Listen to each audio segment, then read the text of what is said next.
תרגעו לברסים, תראו את האנשים, תראו את האנשים.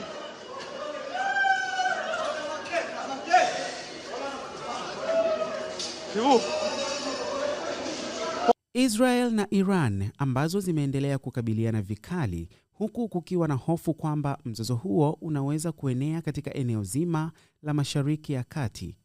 Rais wa Marekani Donald Trump amewaambia maafisa wakuu kwamba ameidhinisha mipango ya kuishambulia Iran, lakini bado hajatoa amri ya mwisho ya kuitekeleza, kwa mujibu wa ripoti iliyochapishwa Jumatano baada ya mkutano na waandishi White House.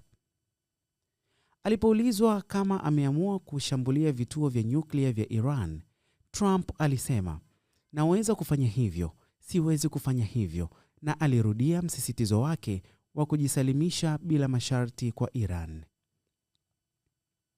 Kwa upande wa Iran, kiongozi mkuu wa Iran Ayatollah Ali Khamenei aliwahi kusema nchi yake haitajisalimisha na kuonya uingiliaji wowote wa kijeshi wa Marekani, kwani utaleta matokeo yasiyoweza kurekebishwa.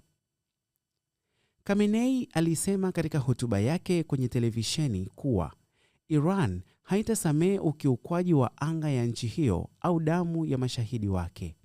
Kuthibitisha hilo, jeshi la Iran lilishambulia kwa makombora hospitali kuu kusini mwa Israel mapema Alhamis na kujeruhi watu na kusababisha uharibifu mkubwa, kulingana na kituo cha matibabu. Vyombo vya habari vya Israel vilipandisha picha za madirisha yaliyolipuliwa na moshi mzito mweusi.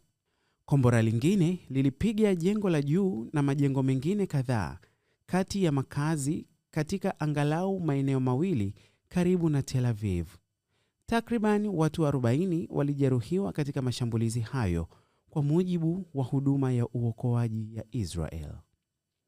Wakati huo huo, Israel ilifanya mashambulizi dhidi ya kinu cha Arak cha Iran.